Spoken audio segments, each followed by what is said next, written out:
దేవుని వాక్యం చెబుతూ ఉంది, దేవుని చిత్త ప్రకారం అన్నీ జరగాలి. నువ్వు మనం ఏపాటి వారం అంటే నిమిత్త మాత్రులము అని చెప్పవచ్చు. మనం ఒక మాటలో చెప్పాలంటే మనకి అంటూ ఏమి గొప్పతనం ఏమి పెద్ద లేదు. దేవుడు, నేను ఈ మధ్య యూట్యూబ్లో ఒక ఇంటర్వ్యూ చూశాను ఒక ఆయనది. ఆయన మాట్లాడుతూ ఆయన చెప్పిన మాటలు ఏంటంటే, జంతువులు, పురుగులు, పక్షులతో పాటు మనిషి కూడా ఒకడే. కానీ మనిషిని దేవుడు ప్రేమించాడు, తన స్వరూపమందు, తన పోలికలో, తన రూపంలో ఉంచాడు. కాబట్టి ఈరోజు దేవుడు తనకు ప్రత్యేకమైనటువంటి శ్రద్ధ వహించి, ప్రత్యేకమైనటువంటి జ్ఞానాన్ని ఇచ్చి, ప్రత్యేకమైనటువంటి తెలివినిచ్చి, ప్రత్యేకమైనటువంటి ఆలోచన చెప్పి అన్నింటి మీద కూడా పరిపాలన చేయమని దేవుడు ఒక అవకాశం ఇచ్చాడు. మనిషి రీప్లేస్ చేయబడ్డాడు. ఎప్పుడైతే లూసిఫర్ అనబడినటువంటి దేవదూత ప్రభువుని ఆరాధించడంలో గర్వించాడో, తరువాత ఆ ప్లేస్ని రెక్టిఫై చేయడం కొరకు భూమి మీద జగత్ పునాది వేయబడక మునుపు నిన్ను, నన్ను, మనల్ని దేవుడు ఏం చేసి సృష్టించాడు. దేవునికి స్తోత్రము కలుగుతుంది. కనుక మనము జ్ఞాపకం చేసుకోగలగాలి, మనం ఆలోచించగలగాలి. మనం ఒకసారి గమనించగలిగినవలసినటువంటి మాట ఏంటంటే, దేవుని సముఖంలో దేవుని మాట తప్ప మనం ఇంకొకరి మాట వినకూడదు ఎవరమైనా సరే. అందుకే మనిషి మాట విన్న వాళ్ళందరూ కూడా చెడిపోతారు. అందుకే మనుషుల మాట వినవద్దురా అని అంటారు. భార్య భర్త పట్ల ప్రేమ లేకుండా వేరే వాళ్ళు పక్కింటోలో, ఎదురింటోలో, తెలిసిన చెప్పిన మాటలు వింటే ఆ కుటుంబంలో గొడవలు స్టార్ట్ అయ్యి కుటుంబ పతన స్థితికి దిగజారిపోవడానికి, భార్య భర్తల మధ్య విభేదాలు రేగటానికి, భార్య భర్తల మధ్య ఉన్న ప్రేమ కొలాప్స్ అయిపోవడానికి చాలా అవకాశం. కారణం ఏంటంటే ఎవరో చెప్పిన మాట వినటం వల్ల. కుటుంబాల మధ్య ఎవరో చెప్పిన మాట వినటం వల్లనే కుటుంబాలు కూలిపోవడానికి, కుటుంబాలు చెడిపోవడానికి అవకాశం ఉంది.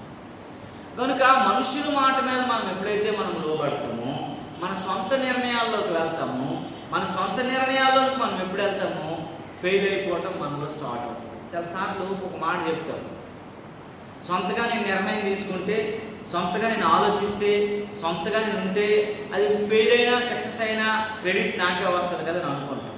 అన్నిసార్లు అది జరగదు. కొన్నిసార్లు సొంత నిర్ణయాలు ఎక్కడికో తీసుకెళ్ళిపోతాయి. సొంత నిర్ణయాలు ఎలాంటి పరిస్థితి తీసుకెళ్ళిపోతాయో మనం ఈ మధ్య అన్నీ చూసాం. ఎలక్షన్స్లో కానీ చాలా విషయాల్లో మనం చూసాం. సొంత నిర్ణయాలు, సొంత ఆలోచనలు ఫెయిల్యూర్స్కి తీసుకువెళ్తాయి, సక్సెస్ జీవితంలోనికి నడిపించదు. కనుక మనము ఎందుకంటే సొంత నిర్ణయాలకు కొంచెం దూరంగా ఉండాలని దేవుని వాక్యం. ఏదైనా మనం ఒకటి ఆలోచించి ఒకటి చేయాలనుకుంటున్నామంటే దాన్ని తీసుకొచ్చి ప్రభు సన్నిధిలో పెట్టి, ప్రభువా ఇది నీ చిత్తమైతే నేను జరిగిస్తాను ప్రభువా అని నువ్వు ఎప్పుడైతే నిర్ణయిస్తావో, ఎప్పుడైతే అది జరుగుతుందో అప్పుడే దేవుని యొక్క చిత్తము ముందుకు కొనసాగుతుందని దేవుని వాక్యం చెప్తుంది. దేవుని నామమునకు మహిమ కలుగును గాక. అబ్రహాముని దేవుడు కనాను దేశాన్ని వాగ్దానం చేశాడు. అబ్రహాముని ఏం వాగ్దానం చేశాడండి? ఎందుకంటే అబ్రహాం కోసం కొద్ది దినాలు మనం ధ్యానిస్తే మంచిదని అనిపించింది నాకు. పూర్తిగా అబ్రహాము తప్పులు తెలుసుకోవాలి, అబ్రహాము మంచి తెలుసుకోవాలి, అబ్రహాము ఆశీర్వాదం తెలుసుకోవాలి, అబ్రహాము దీవెన తెలుసుకోవాలి, అబ్రహాము ప్రతిదీ మనకి అర్థం కావాలి. అసలు అబ్రహాం అనగానే అన్ని రకాలు తెలియాలి. ఆయన చేసిన తప్పిదాలు తెలియాలి, ఆయన చేసిన మంచి తెలియాలి, ఆయన చేసిన బతుకు తెలియాలి, ఆయన చేసిన దేవునితో ఉండే విజయాలు తెలియాలి, అన్నీ తెలియాలి కదా. అయితే అబ్రహాము జీవితంలో దేవుడు ఎక్కడికి వెళ్ళమన్నాడండి? కనానుకు దేవుడు వాగ్దానం చేశాడు. కానీ అబ్రహాం ఎక్కడికి వెళ్ళాడు? కరువు సమయంలో అబ్రహాం ఎక్కడికి వెళ్ళాడండి? ఐగుప్తు దేశానికి వెళ్ళాడు. దేవుడు ఐగుప్తుకి వెళ్ళమని చెప్పలే. అసలు ఐగుప్తు ఆలోచన దేవుడికి లేదు. ఎందుకంటే ఐగుప్తులో ఉన్న వాళ్ళనే తీసుకొచ్చేయాలని ఆలోచన కదా దేవుడికి, కనానుకు నడిపించాలని. అబ్రహాముని ఎలా విడిచిపెడతాడు? అబ్రహాముని ఎలా వెళ్ళమంటాడు? అబ్రహాముని ఎలాగా ఆయన ఉద్దేశం? అబ్రహాము దేవుని మాట వెనక, దేవుని మీద ఆలోచన కలిగి ఉండక, దేవుని చిత్తాన్ని ఎరిగి బ్రతక అబ్రహాం ఎక్కడికి వెళ్ళాడండి? ఐగుప్తుకి వెళ్ళాడు. అక్కడ మనం వెళ్ళగానే అబ్రహాము ఎంత శోధించబడ్డాడో, అబ్రహాం భార్యని ఎత్తుకెళ్ళిపోయారు, అబ్రహాం ఎన్ని రకాలుగా ఇచ్చేసారో మనకు అవన్నీ విషయాలు కూడా తెలుసు. ఆదికాండం 12వ అధ్యాయంలో చూసినట్లయితే ఈ మాటలన్నీ మనకు కనబడతాయి. చూడండి 12వ అధ్యాయం ఆదికాండము 10 నుంచి 17 వచనాలు ఇలా వ్రాయబడింది. ఆదికాండం 12 10 నుంచి 17 వచనాల వరకు ఉంది. చూడండి ఒక మాట. అప్పుడు ఆ దేశంలో ఆయన నివసిస్తున్నటువంటి ప్రదేశంలో కరువు వచ్చింది.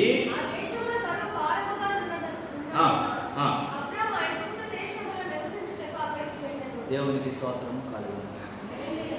ఉన్న స్థలంలో, దేవుడు ఉంచిన స్థలంలో, దేవుడు పెట్టిన స్థలంలో చిన్న కరువు రాగానే అక్కడ ఉండడానికి ఇష్టపడలే. మనిషి అనేటప్పుడు, భర్త భార్యలు కుటుంబం అనేటప్పుడు చిన్న చిన్న శ్రమలు, చిన్న చిన్న కష్టాలు, చిన్న చిన్న ఆర్థిక ఇబ్బందులు అవి రావటం, పోవటం, సంతోషాలు, బాధలు, దుఃఖాలు ఎన్ని ఉండటం సహజం. అవి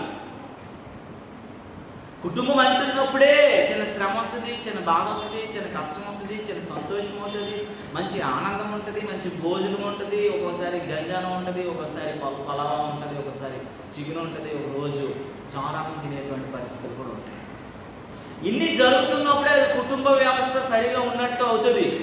అన్ని లేకుండా ఒకేలా వెళ్ళిపోతున్నప్పుడు ఆ కుటుంబంలో ఉన్నోళ్ళు మరి ఒక విగ్రహాల్లా మారిపోతారు. చూడండి, ధనవంతుల కుటుంబాల్లో ఎవరి జీవితం వారిదే, ఎవడు కారు వాడిదే, ఎవడు రూము వాడిదే, ఎవడు ఫోను వాడిదే, ఎవడు క్రెడిట్ కార్డు వాడిదే, ఎవడి జీవన విధానం వాడిదే. ఎందుకనంటే ఐక్యత ఉండదు అక్కడ. ఏ రకమైనటువంటి నా లైఫ్ స్టైల్, నా ఇది, నా అది, నా జీవన విధానం అని మనుషులు ఒక ప్రేమ ఆప్యాయతలు ఉండవు. డైనింగ్ సమయంలో కూడా మనుషులు కలిగేటువంటి పరిస్థితులు ఉండవు. ఎందుకనంటే అన్ని వాళ్ళ రూమ్లోనే పడుకోవటం, తినడం, టీవీ చూసుకోవటం, అన్ని రకాలుగా ఫ్రెష్ అప్ అవ్వటం అన్ని వాళ్ళ రూమ్లోనే. ఇంకా ఒక వ్యక్తిగతమైనటువంటి ఎలాగైపోతారంటే ఒక రకమైన ఒక రోబోల్లో మనుషులు తయారు. కానీ కుటుంబము, దేవుడు ఏర్పాటు చేయబడిన కుటుంబం అలా కాదంట. ఈ ప్రేమ, సంతోషము, సమాధానము, ఆనందము ఇవన్నీ ఉండాలి. దేవుడు చెప్పిన మాటలు ఏం చెప్పాడంటే అబ్రహాముకి, అబ్రహాము కరువు రాగానే అబ్రహాము నువ్వు ఇక్కడ ఉండాలా, ఏ శ్రమలో ఏ కష్టంలో అయినా నీ వాగ్దానం నేను చేశాను, నువ్వు కనానికి వెళ్ళాలా, కనాలలో నువ్వు ఉండాలని దేవుడు చెబితే చదువు సార్ ఆ మాటలో.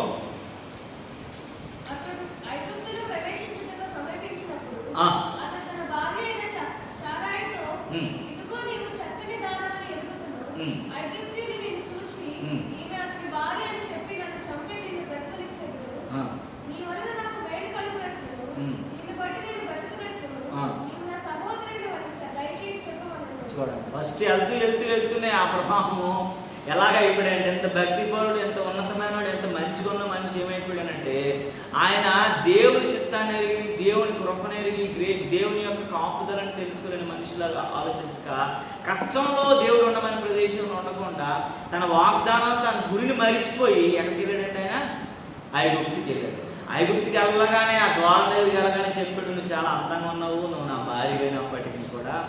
ఐగుప్తు మనుషులు ఎలాంటి వాళ్ళనంటే, ఇంత అందగత్యం చూశారు వారవలేరు, నువ్వు నా భార్య అని చెప్పవద్దు, నువ్వు భార్య అని చెప్పమంటే నన్ను చంపేసి నేను తీసుకొని పోతారు కాబట్టి నా చెల్లిని చెప్పేసి అని చెప్పాడు. అవిశ్వాసం అనేది, అపనమ్మకం అనేది, భార్య భర్తల అనుబంధానికి విడదీతి అనేది మొదలైపోయింది ఐగుప్తు అనేటువంటి ప్రదేశం, లోకమైన ప్రదేశానికి ఎంటర్ అవగానే. చదువుతాడు కిందకి. ఐగుప్తులో చేరినప్పుడు ఆ శారా గారు చాలా అందంగా ఉండటం వలన ఐగుప్తీయులందరూ కూడాను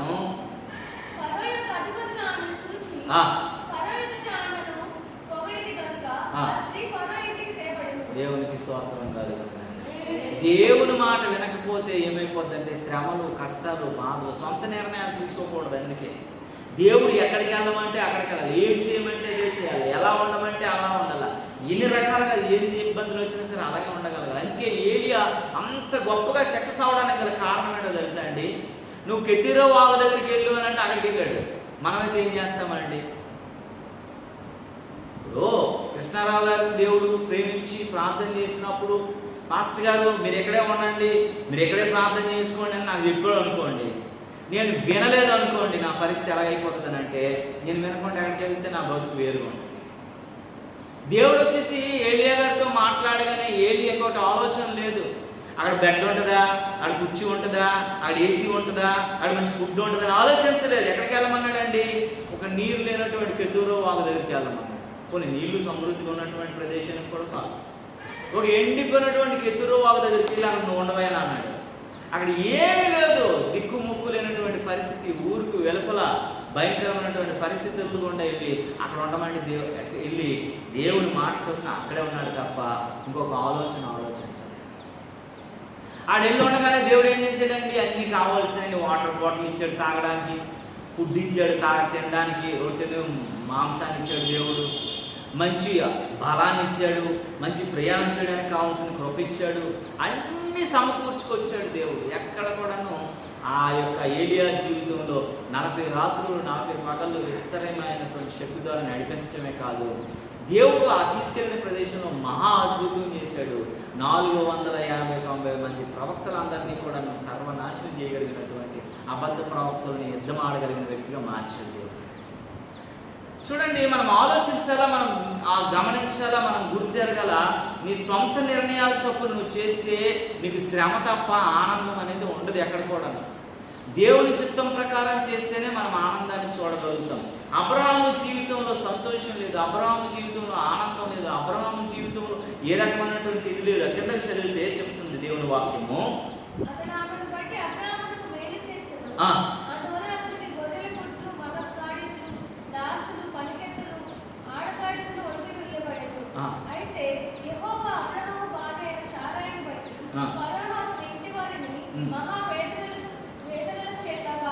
దేవునికి స్తోత్రం కలుగును. ఇది చూడండి, అబ్రహాము శోధనలో పడ్డాడు, అబ్రహాము శ్రమలో పడ్డాడు, అబ్రహాము ఇబ్బందిలో పడ్డాడు. భార్యని తీసుకెళ్ళడం వలన అబ్రహాము దేవుడు వాగ్దానం చేశాడు కదండి. అబ్రహాము ద్వారానే వాగ్దాన పుత్రుడు రావాలని అబ్రహాము కోరుకున్నాడు. కాబట్టి అబ్రహాము వలన ఆ పరో కుటుంబానికి, పరో సంతతికి అంతటికి కూడా ఒక ఇబ్బందికరమైనటువంటి కష్టకాలం వచ్చేసిందట. దేవుని మాట చొప్పున నువ్వు చేయకపోతే, దేవుని సొంత నిర్ణయాల చొప్పున జరిగితే నీకు శ్రమ కలుగుతుంది. నువ్వు ఎక్కడికి వెళ్తావు, ఎవరితో ఉంటావో వాళ్ళకు కూడా శ్రమ కలుగుతుంది. ఇటు అబ్రహాముకి కలిగింది, అటు ఫరో జీవితంలో కూడా శ్రమ కలిగింది. దేవుని నామమునకు మహిమ కలుగుతుంది. కనుక మన జీవితాల్లో సొంత నిర్ణయాలను బట్టి మనము ఎక్కడికి తీసుకోకూడదు, వెళ్ళకూడదు అని దేవుని వాక్యం. దేవుని చిత్త ప్రకారం జరగాలని దేవుని వాక్యం చెప్తుంది. అలాగే లోతుని గురించి మనం ఆలోచిస్తే, లోతు కూడా సొంత నిర్ణయాలు తీసుకున్నాడు. లోతును దేవుని దూత పర్వతానికి పారిపోమ్మని అంటే సొదొమకి వెళ్ళాడు.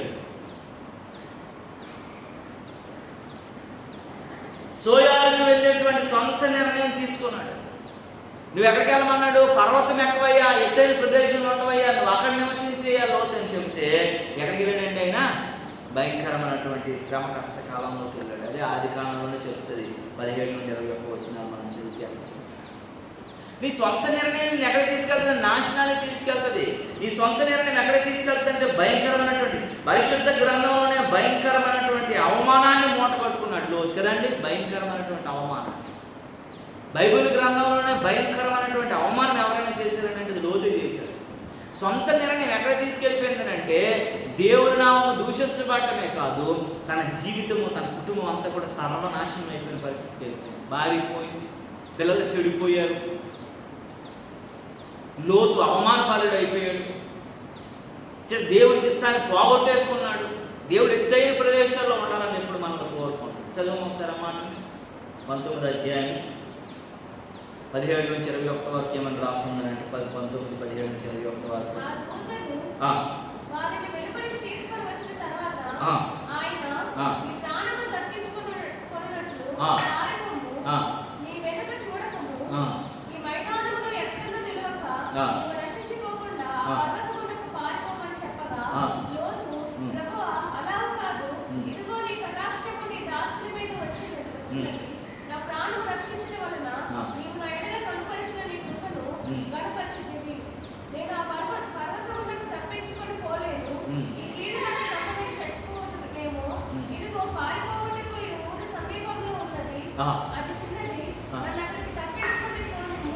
దేవునికి స్తోత్రము కలుగును. చూడండి, నువ్వు పర్వతం పైకి వెళ్ళిపోరా బాబు, ఎత్తైన ప్రదేశం ఉండరా బాబు, మంచిగా ఉండరా బాబు అని చెప్పేసి దేవుడు చెబుతూ ఉంటే దేవుడికి చెప్తున్నాడు సమాధానం. ఏమని చెప్తున్నాడు? నేను అక్కడికి వెళ్ళలేని ప్రభువా, నేను అక్కడికి వెళ్ళి తప్పించుకోలేని ప్రభువా, ఆ కష్టకాలంలో నేను ఉండలేని ప్రభువా, ఇదిగో పక్కనే సుఖంగా ఉన్నటువంటి ఊరు కనబడుతుంది అక్కడ గిన్నె దొరుకుతుంది, నీళ్ళు దొరుకుతుంది, అన్నీ దొరుకుతుంది నా ఊరిలో నాశనం అవడానికి. సొంత నిర్ణయాలు ఎక్కడ తీసుకెళ్ళిపోతాయి? పతన స్థితికి తీసుకెళ్ళిపోతాయి. సొంత నిర్ణయాలు పాడైపోయిన స్థితికి తీసుకెళ్ళిపోతాయి. సొంత నిర్ణయాలు జీవితాలను కొల్లగొట్టేసినటువంటి పరిస్థితికి వెళ్ళిపోతుంది. లోతు చెడిపోయాడు, లోతు పిల్లలు చెడిపోయాడు, లోతు భార్య చనిపోయింది. అందరూ కూడా అసలు భయంకరమైనటువంటి అవమానాన్ని మూట కట్టుకున్నటువంటి పరిస్థితికి వచ్చారు లోతు.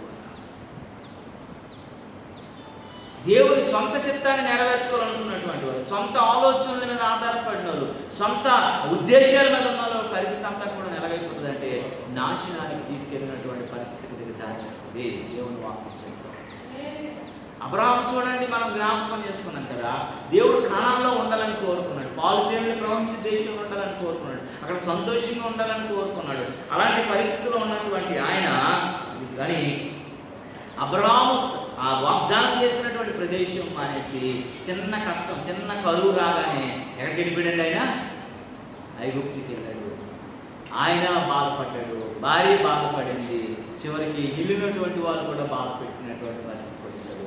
ఇక్కడ పర్వతం మీదకి, ఎత్తైన ప్రదేశం మీదకి వెళ్ళి దాక్కోరా బాబు, నీ జీవితాన్ని కాపాడుకోరా బాబు, నీ కుటుంబాన్ని కాపాడుకోరు బాబు అని దేవుడు చెబుతున్నప్పటికీ కూడా దేవుని మాటను ఉల్లంఘించి పక్కన ఉన్నటువంటి సంతోషాలతో కూడినటువంటి ఓ పల్లెలోకి వెళ్ళి శ్రమను, కష్టాన్ని, ఇరుకుని, ఇబ్బందిని కొని తెచ్చుకుంటాడు లోతు.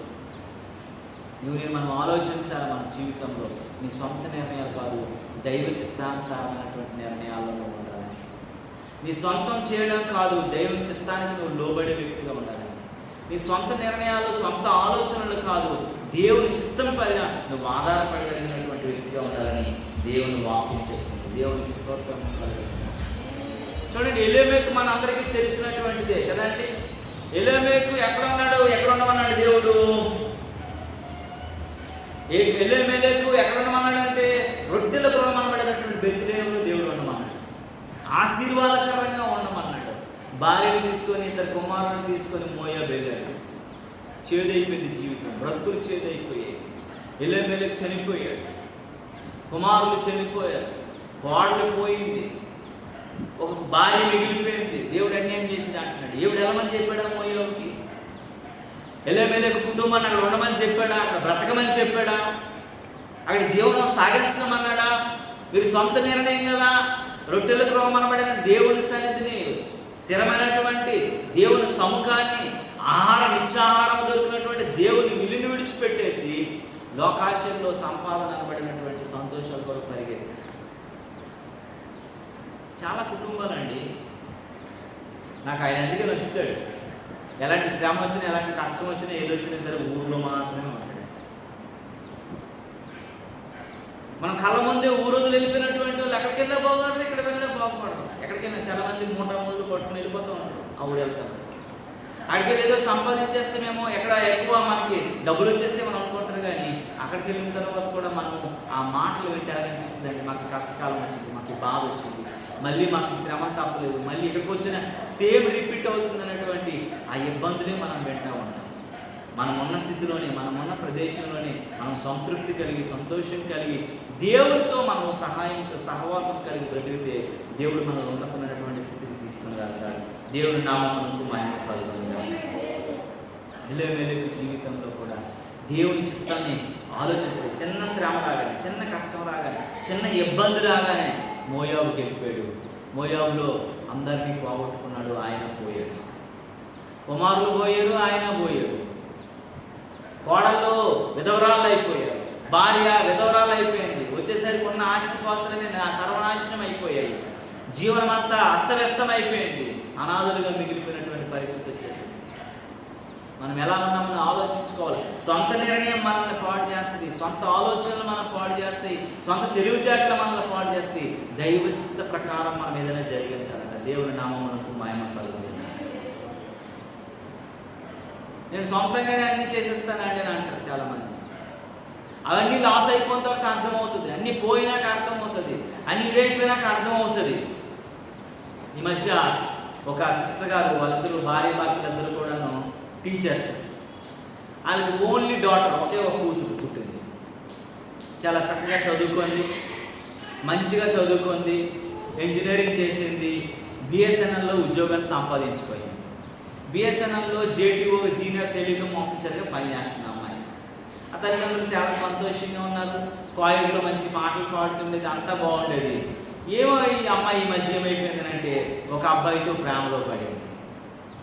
అబ్బాయితో ప్రేమలో పడితే వాడు ఏంటంటే ఈమెకు ఉద్యోగం ఉంది కాబట్టి, ఈమె దగ్గర డబ్బులు ఉన్నాయి కాబట్టి, నాన్న దగ్గర డబ్బులు ఉన్నాయి కాబట్టి ఈ డబ్బులందరినీ తీసుకుని వాడు ఎంజాయ్ చేయడం వరకు ఈ అమ్మాయి దగ్గర ఏం చేశాడంటే ఈ అమ్మాయికి తెలియకుండానే బండి లోన్ పెట్టించి, ఈ అమ్మాయితో ఫోన్ కొనిపించుకొని, ఈ అమ్మాయితో కావాల్సినటువంటి బట్టలు కొనిపించుకొని, ఈ అబ్బాయి పర్సనెంట్ ఆ అమ్మాయి జీతాన్ని పెట్టుకొని ఈ అబ్బాయి ఎంజాయ్ చేయడం మొదలుపెట్టాడు. వాడు ఎలాంటివాడనంటే త్రాగుబోతాడు, వాడు ఎలాంటివాడనంటే చెత్త గొడవలు ఆడుకునేటోడు, వాడు ఎలాంటివాడనంటే భయంకరమైనటువంటి జీవన విధానం కలిగినటువంటి అబ్బాయిని తెల్లగా ఎర్రగా చక్కగా ఉన్నాడని ఆడికి వలిసిపోయింది అమ్మాయి. వీడు నీట్గా వస్తున్నాడు, మంచిగా మాట్లాడుతున్నాడు, బాగా ప్రేమించినట్టు అన్ని గిఫ్ట్ల మీద గిఫ్ట్లన్నీ ఇచ్చేస్తా ఉన్నాడు. గిఫ్ట్లన్నీ ఇస్తున్నప్పుడు ఏమనుకుంటుందంటే దీని డబ్బులతో అనుకోకుండా మా అమ్మ నాన్నల కంటే నన్ను ఎంతగానో ప్రేమిస్తాను. వాళ్ళ అమ్మ నాన్న చెప్తున్నారు, అమ్మ నువ్వు డ్యూటీకి వెళ్తున్నావు, ఇన్నాళ్ళు లేవు, ఇన్నాళ్ళు లేదు, చాలా బాగుంది, ఇప్పుడు ఒంటరిగా ఉంటున్నావు, నువ్వు ఏంటో పరిస్థితి, ఇన్నాళ్ళు నేను నాన్నని డ్రాప్ చేయనన్నా ఉదయాన్ని అంటే ఆఫీస్కి అనేదానికి లేదు, ఇప్పుడు వెళ్ళిపోతానని అంటున్నావు, నీలో ఏదో మార్పు వచ్చిందమ్మా అని చెప్పేసి చాలా బాధపడుతుండేవారు ఆ తల్లిదండ్రులు. నన్ను పిలిచి చెప్పారు. పిలిచి చెప్తే నేను అడిగాను, నన్ను పిలిచేసి అమ్మాయిని అడిగాను. అమ్మాయిని అడిగితే అమ్మాయి నాకు చెప్పిన మాట ఏంటంటే ఏం లేదని నేను మామూలుగా ఉన్నాను, నేను మంచిగానే ఉన్నాను, అమ్మా నాన్నలు అంటున్నారు. ఈ మధ్య అంటే ఎందుకు నువ్వు 1000 రూపాయలు వృధా పరుస్తున్నావంట, నెలకు 34,000 నీ శాలరీలో నుంచి మాయమైపోతుందంట. కారణం ఏంటని అడిగితే నాకు ఖర్చులు ఉంటాయి కదా, 34,000 ఊళ్ళో ఉద్యోగంతో నీకేం ఖర్చులు ఉంటాయని అడిగితే నాకు ఉంటాయని గట్టిగా చెప్పింది. నేను అడిగేశాను ఆమె మాటలు, ఆమె బిహేవియర్ చూడగానే నువ్వు ఎవరైనా ప్రేమిస్తున్నావు అని అంటే అవును, ఆ అబ్బాయి నేను పెళ్లి చేసుకోవాలనుకున్నాను. ఈ తల్లిదండ్రులు అన్నారు నేను మంచి ఉద్యోగం వస్తుంది, మంచి అబ్బాయిని చేస్తాను అని అనుకుంటే నువ్వు ఇలాంటి వాడికి అది మంచివాడే తెలియని ఈ తల్లిదండ్రులు వాళ్ళు అనుకుంటారు కదా అబ్బాయి అలాంటి వెళ్తే ఆడు పరమ తాగుబోతాడంట. ఎంత తాగుబోతాడనంటే రోజుకి కనీసం వాడు ఒక 2,000 రూపాయలు తాగుతాడు. ఇంకా చాలా చాలా చాలా చెడిపోయిన వ్యక్తి వాడు. వాళ్ళ మదర్ చనిపోయింది, వాళ్ళ నాన్న ఉన్నాడు, వాళ్ళ నాన్న కూడా ఎలాంటిదంటే ఆడు కూడా పట్టించుకునేటువంటి మనిషి కాదు, ఏదో పని చేసుకున్నటువంటి మనిషి. ఇలాంటి భయంకరమైన స్థితిలో ఆ పిల్లోడు ఉన్నాడంట. ఆ పిల్లోడిని తల్లిదండ్రులు కాదు అనుకొని ఆ పిల్లోడిని పెళ్లి చేసుకోవడానికి అమ్మాయి.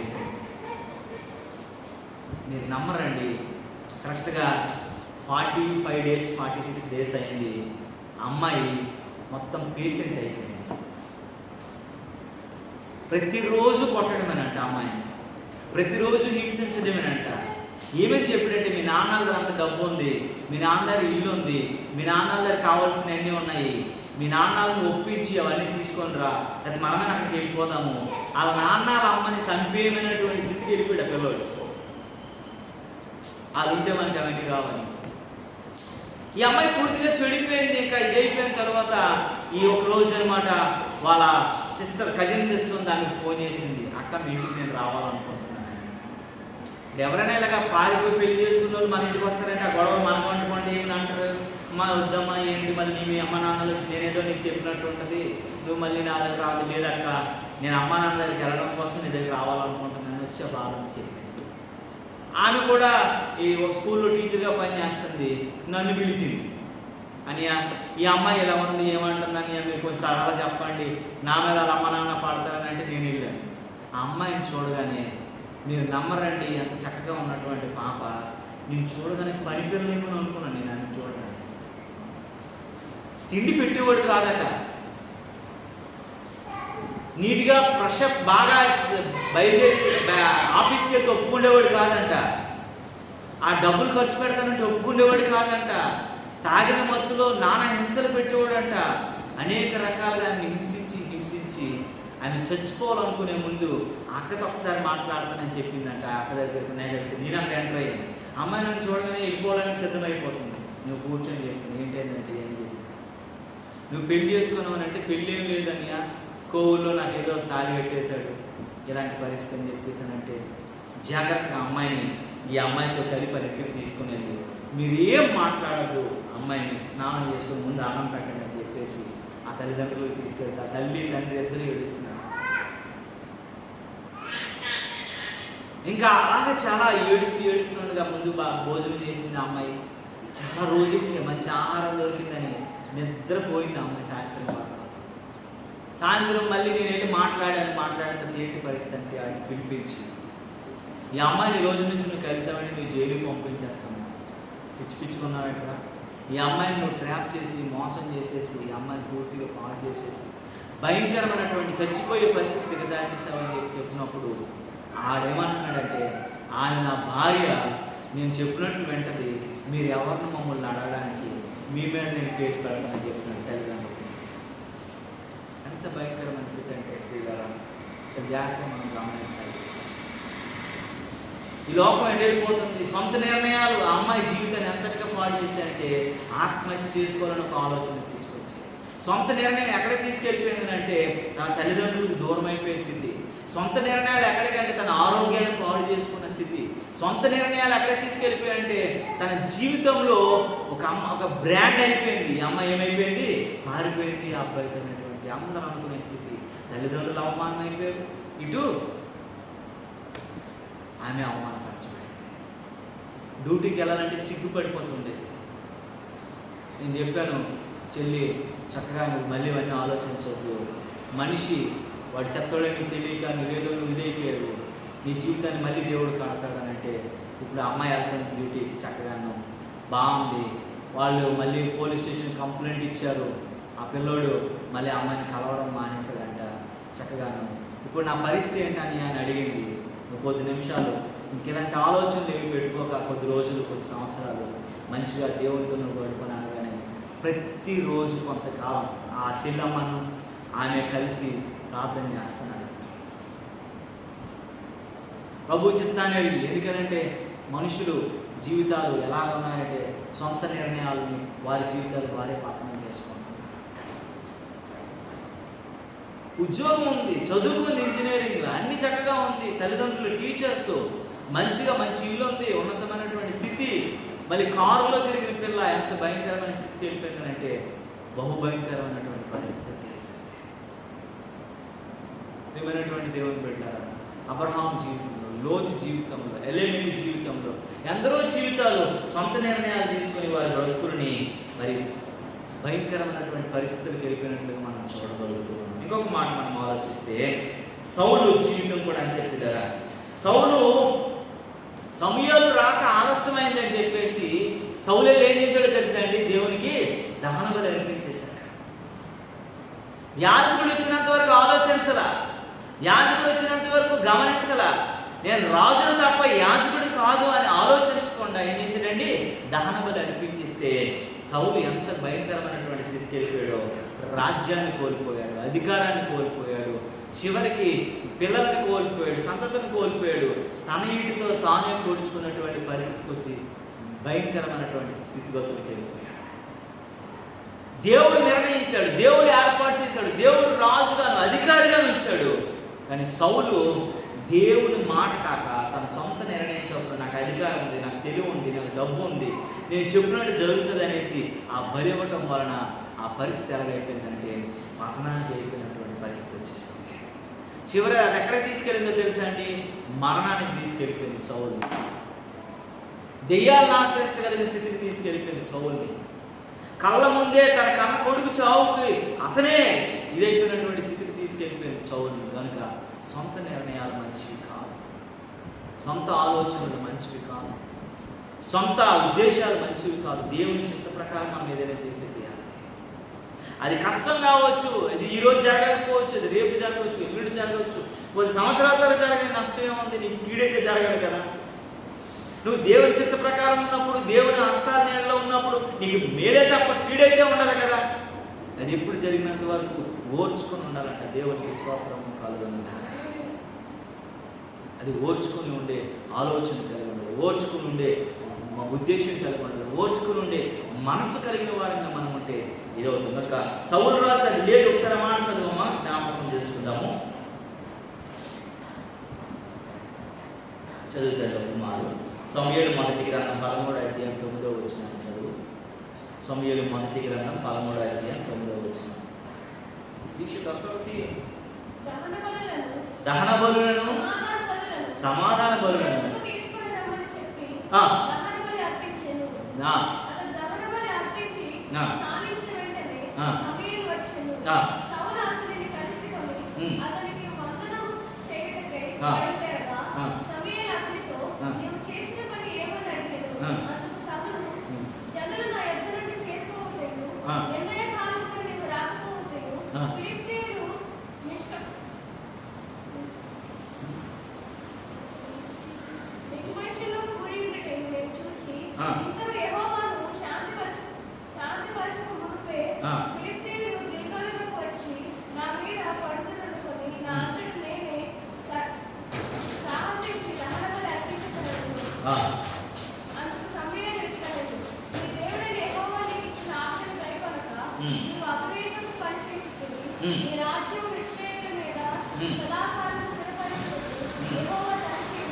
దేవునికి స్తోత్రము కాదు.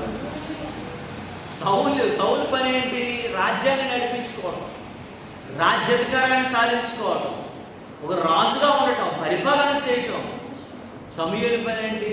దైవార్చన చేయటం, దైవ చిత్తం ప్రకారంగా దేవునికి అర్పణలు అర్పించటం. సౌలు పని కొంచెం లేట్ అయిపోయిందని సౌలు ఏం చేసాడండి? అధికారం అందని వెళ్ళాడు. ఎక్కడికి వెళ్ళిపోయాడండి? తన రాజ్యాన్ని కోల్పోయిన పరిస్థితి వచ్చేసాడు. సొంత నిర్ణయాలు తీసుకోకూడదు. చాలా విషయాల్లో మనం సొంత నిర్ణయాలు తీసుకుంటే చాలామంది పతన స్థితిలోకి వెళ్ళిపోతారు. సొంత నిర్ణయాలు భయంకరమైనటువంటి స్థితికి తీసుకెళ్ళదు. రాజైనా కావచ్చు, గొప్పడైనా కావచ్చు, లేనివాడైనా కావచ్చు, బలహీనైనా కావచ్చు, ఎవరైనా కావచ్చు. సొంత నిర్ణయం భయంకరమైనటువంటి నిర్ణయం. సౌలు రాజ్యాన్ని కోల్పోయిన పరిస్థితి వచ్చేసింది. సౌలు జీవితాన్ని కోల్పోయిన పరిస్థితి వచ్చేసింది. సౌలు కుటుంబాన్ని కోల్పోయిన పరిస్థితి వచ్చేసింది. సౌలు మరణాన్ని చూడగలిగిన పరిస్థితి వచ్చేసింది. సౌలు జీవితంలో సొంత నిర్ణయాలు చివరికి అంత భయంకరమైనటువంటి పరిస్థితులు తీసుకెళ్ళిపోయా మనకు తెలుసు. ప్రియ దేవుని బిడ్డలారా, మనము నీ సొంత నిర్ణయాన్ని బట్టి ఆలోచించాలి. అది దేవుని చిత్తమా కాదా? దేవుని ఉద్దేశమా కాదా? అది దేవుడు కోరుకుంటున్నాడా కాదా? దేవుని యొక్క మంచిదా? దేవునికి అది మనకి మంచిదా కాదా? దేవుడు దాన్ని చూసి హర్షిస్తాడా లేదా? దేవుడి చిత్త ప్రకారం అది జరిగిస్తున్నామా లేదా అనేది మనం ఏం చేసుకోవాలంటే ఆలోచించుకుంటూ ముందుకెళ్ళే వారంగా ఉండగలగాలి. దేవుని నామం మనకు మహిమ కలుగును.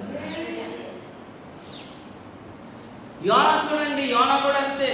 నినివేకి వెళ్ళరా బాబు అంటే ఎక్కడికి వెళ్ళాడైనా? తర్షీషుకి వెళ్ళాడు. నినివేకి వెళ్ళరా బాబు అని చెప్తే నినివేలో సువార్త ప్రకటించనంటే, నినివే ప్రజలను దర్శించనంటే తర్షీషుకి వెళ్ళాడు. శ్రమను కోరుండి తెచ్చుకున్నాడు. అతనికి శ్రమే కాదు, అక్కడ ఉన్న వాళ్ళందరికీ కూడా శ్రమే కలిగింది.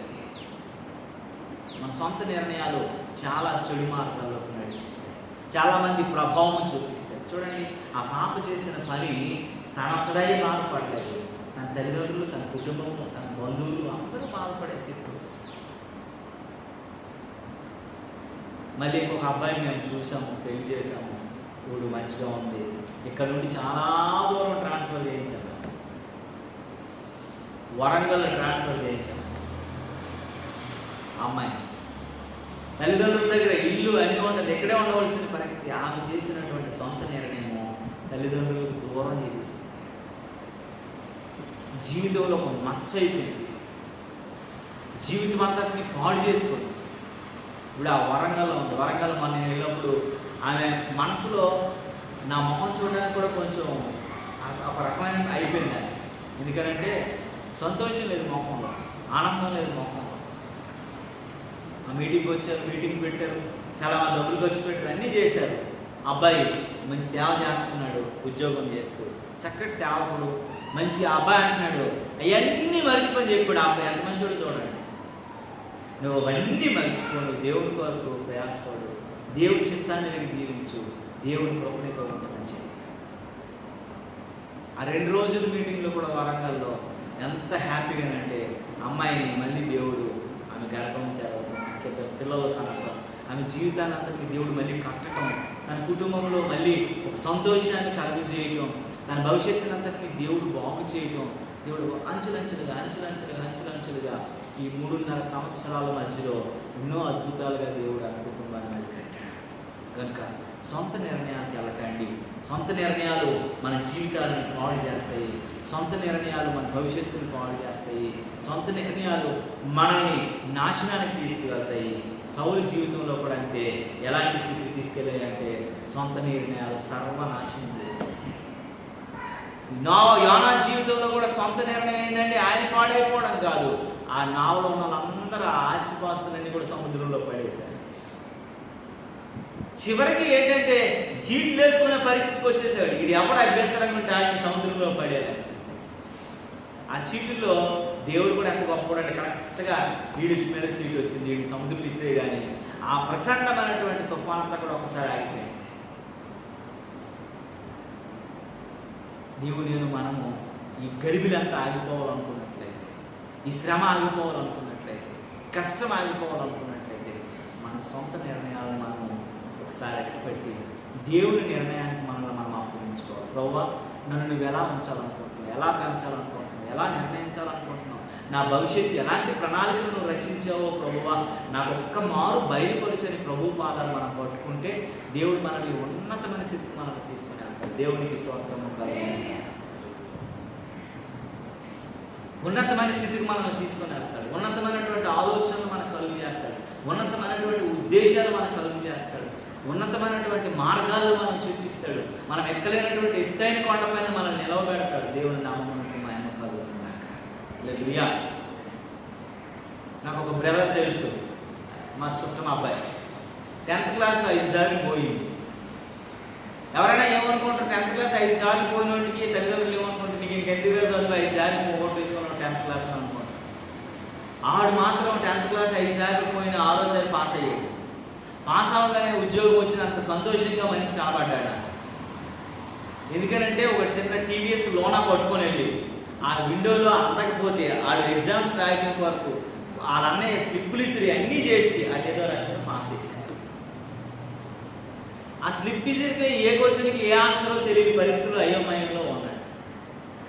ఆ పరిస్థితిలో పాస్టర్ గారు ఆడికి కనిపించి, అరే బాబు, ఇప్పటికీ 5 సార్లు పోయావు, 6వ సారి రాస్తాను, యేసు ప్రభు నేను తప్పకుండా ఈసారి నేను దీవిస్తాడరా, నీ జీవితాన్ని మార్చేస్తాడని అంటే ఆ యేసు ప్రభు మాట నమ్మి యేసు ప్రభుని అంగీకరించాడు. అంగీకరించిన తర్వాత వాళ్ళ అమ్మ నాన్న పెద్ద వాడికి ఇష్టపడకపోతే మనం ఏంటరా యేసు ప్రభు ఏంటరా అంటే పెద్ద నచ్చలేదు.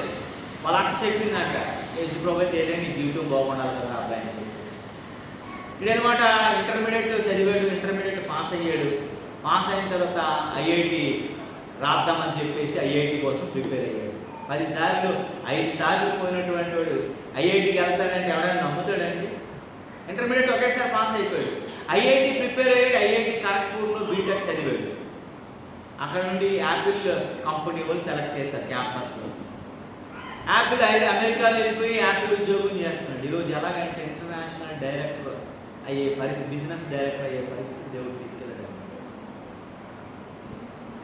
ఆ ఇంట్లో అందరూ ఒకప్పుడు ఆడికి విలువ లేదు, అందరూ వదిలేసిన అన్నం పెట్టడం, ఆడి గుడ్లో ఆఫ్ మొక్కేయడం, 5 సార్లు పోయినాడు నీ ఫుల్ గుడ్ ఎందుకు అని అనడం, ఆ గుడ్లో ఆఫ్ మొక్కేయటం, మిగిలింది తగిలింది పెట్టడం, చాలా అన్యాయంగా చూడటం, ఇవన్నీ జరిగిన మనిషిని ఒకేసారి అప్పుడైతే ఆయన యాపిల్లోకి వెళ్ళి ఉద్యోగం సంపాదించుకున్నాడో, ఇప్పుడు ఇంత చాలా జీతాన్ని సంపాదించుకున్నాడో, వారి అన్నదమ్ముల్ని, వారి చక్క చెల్లెల్ని అందరినీ సెటిల్ చేసి ఎక్కువ భూమి కొనేసి వారి భవిష్యత్తు అందరినీ కూడా స్థిరపరిచాడు. ఇప్పుడు వాడికి ఎలాగైపోయాడు? దేవుడు అయిపోయాడు కుటుంబానికి. పనికిరాని రాయే తలకి ఏమైపోతాడండి? మూలరాయి అయిపోతుంది. వాడు పనికిరాదు, 5 సార్లు 10th అయిపోయినాడు, వీడు ఏం ఇంటర్ చదువుతాడు, ఏం ఉద్యోగం సంపాదించుకుంటాడు, అందరూ అవమానం చేసేవారు. కానీ జీవితంలో ఈరోజు అందరికీ ఆడే ఆదర్శం. ఆ ఊరు వస్తే ఆడికి సెక్యూరిటీ, ఆ ఊరు వస్తే ఆడికి చాలామంది నమస్కారాలు చేసేవారు, ఆ ఊరు వస్తే ఆడు ఏమైనా గిఫ్ట్లు తెస్తాడేమని ఆలోచన కలిగి ఉండటం, అన్ని రకాలుగా ఆలోచన కలిగి ఉండటం అటువంటి పరిస్థితికి గొప్పగా ఎదుగుతుంది. ఎందుకంటే ఒకే మాట చెప్తాడు ఏంటంటే, దేవుని చిత్త ప్రకారం నేను ఉన్నాను కాబట్టి దేవుడు నన్ను ఈ స్థితిలో ఉంచాడు. దేవుని నామమునకు మహిమ కలుగును గాక. హల్లెలూయా. దేవుని చిత్త ప్రకారం నేను ఉన్నాను కాబట్టి, నేను మనుషులను నమ్మలేదు, నేను నా తల్లిదండ్రుల మీద అవమానించినా సరే, నానేవారు అవమానించినా నేను బాధపడలేదు. నేను యేసు ప్రభుని నమ్మాను, నా యేసయ్య మీద నేను ఆధారపడ్డాను. ఎలాంటి కష్టకాలంలో కూడా దేవుడు నన్ను విడిచిపెట్టలేదు, నన్ను ఆనందంగానే ఉంచాడు. ఆ కృపను ఈరోజు నేను చూశాను. ఈరోజు అందరికీ ఎవరెవరైతే అసహించుకున్నారో అందరికీ ఆదర్శం ఎందుకు అయ్యానో తెలుసా? నేను నా దేవుడి మీద నిర్ణయం ప్రక్కనే ఉన్నాను. ప్రభువా, నీ నిర్ణయాన్ని నన్ను అప్పగించుకుంటున్నాను, నన్ను స్థిరపరచని అన్నాను. దేవుడు నా మాట విన్నాడు, నా ప్రార్థన ఆలకించాడు. దేవుడు నన్ను స్థితిలో స్థిరపరిచాడని చెప్పాడు.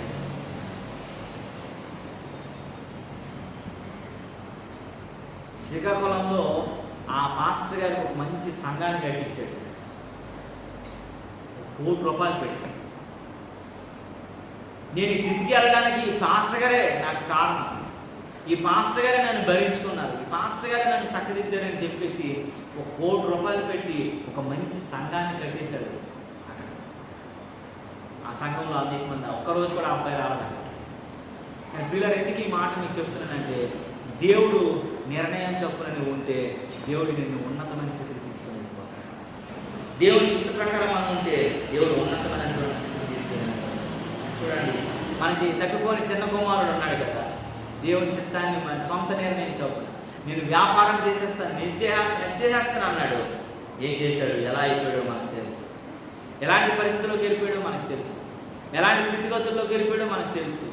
ఏ రకమైనటువంటి ఇబ్బందుల్లోకి వెళ్ళిపోయాడో మనకు తెలుసు. ఎలాంటి కష్టకాలంలోకి వెళ్ళిపోయాడో మనకు తెలుసు. ఎలాంటి జీవన విధానంలోకి వెళ్ళిపోయాడో మనకు తెలుసు. చివరికి పందులతో ఉండేటువంటి పరిస్థితికి వెళ్ళిపోయాడు. పందులు ఆహారం తినే స్థితికి వెళ్ళిపోయాడు. సొంత నిర్ణయాలు చాలా భయంకరమైనటువంటి పరిస్థితి తీసుకురాలి. మనం దేవుని చిత్తం మీద ఆధారపడలేకపోతే, దేవుని చిత్తానికి మనం లోను కాని వారంగా ఉంటే, దేవుని చిత్తానికి మనము ఇంకా ఆలోచించలేని వారంగా ఉంటే, దేవుని మాటకి ఇంకా లోబడని వారంగా ఉంటే, ఇంకా మన సొంత ఆలోచనలు సొంత నిర్ణయాలే నెరవేర్చుకుంటాం అనుకున్నట్టుంటే, దేవుని వాక్యం చెప్తూ ఉంది వీళ్ళందరూ పతనం అయిపోయారు. వాళ్ళు ఉండకుండా ఉండటం కోసమే ఉదయకాల సమయంలో దేవుడు హెచ్చరిస్తూ ఉన్నాడు. దేవుని నామమునకు మహిమ కలుగును. హల్లెలూయా, హల్లెలూయా. కనుక దేవుడు హెచ్చరిస్తున్నటువంటి మాట ఏంటో తెలుసా? నీ సొంత నిర్ణయం కాదు, దేవుని నిర్ణయం చొప్పున నువ్వు జీవించు. నీ సొంత ఆలోచన కాదు, దేవుని ఆలోచన పరంగా ఉండు. నీ సొంత ఉద్దేశం కాదు, దేవుని ఉద్దేశపరంగా నువ్వు జీవించు. నీ సొంత నడవడిక కాదు, దేవుని నడవడిక, దేవుని అడుగులు నువ్వు నడవడం మొదలుపెట్టు. నీ భవిష్యత్తుని దేవుడు బాగు చేస్తానంటున్నాడు. ప్రియ దేవుని బిడ్డ, మనం ఒకసారి జ్ఞాపకం చేసుకుందాం.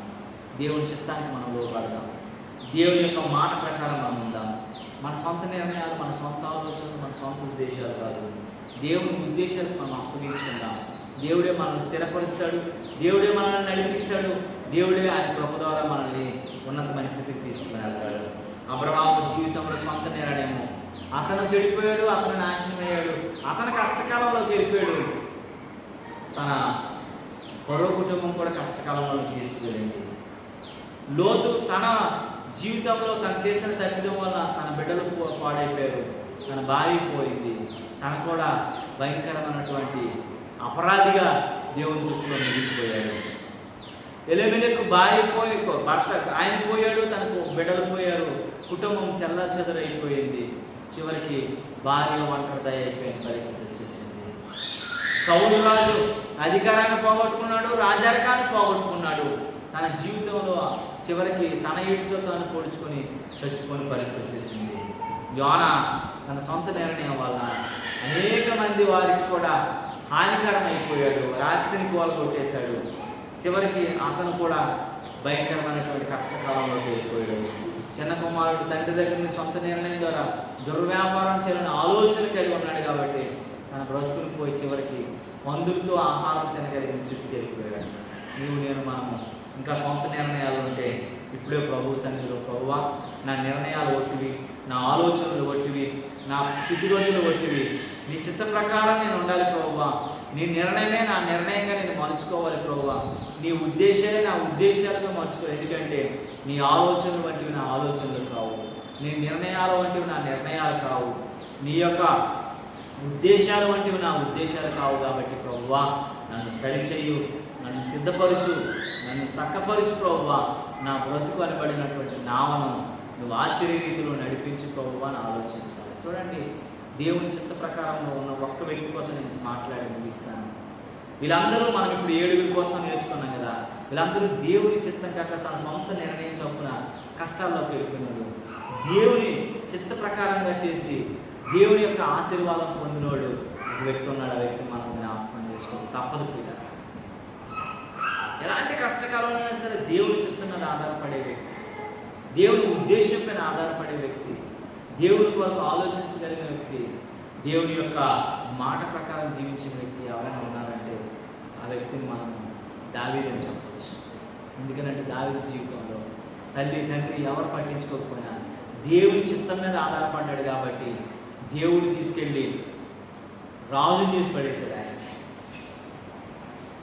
చిన్నప్పటి నుండి దేవుని మాట చెప్తుంది. దేవుని తండ్రి తల్లి అన్నదమ్ములు అందరూ అతను నశించుకున్నప్పటికీ కూడా దేవుడు ఏర్పాటులోకి తీసుకొచ్చాడు, దేవుని నిర్ణయంలోకి తీసుకొచ్చాడు, దేవుని అభిషేకంలో తీసుకొచ్చాడు, దేవుని ఉద్దేశంలో తీసుకొచ్చాడు. దేవుడు రాజుగా నిలబెట్టేశాడు. దేవుడు ఉన్నతమైన కార్యాలు ఆయన ద్వారా చేసుకొచ్చాడు. నేను మనము చిన్ననాటి నుండే మనమున్న ఆధ్యాత్మిక స్థితిలో దేవుని కొరకు బ్రతకాలని ఆశ ఆలోచన ఉంటే దేవుడు నిన్ను ఉన్నతమైన వ్యక్తిగా మలుస్తాడు. దావీదులా బ్రతకడానికి మనం ప్రయత్నిస్తే, దేవుని చిత్త విగిరికి మనం బ్రతికితే, దేవుని ఉద్దేశం ప్రకారం మనం బ్రతికితే దేవుని కృపను మనం చూడగలుగుతాము. దేవుడి కొద్ది మాటలు మన ఇంటిలో దీవించును గాక. ఆమేన్. అందరం కళ్ళు మూసుకున్నట్లయితే ప్రార్థన చేసుకుందాం. ప్రభు చిత్తానికి మనం అప్పగించుకుందాం. మన సొంత నిర్ణయాలు కావు, దేవుని చిత్తానికి అప్పగించుకొని దేవుని నిర్ణయం చెప్పున బ్రతకడానికి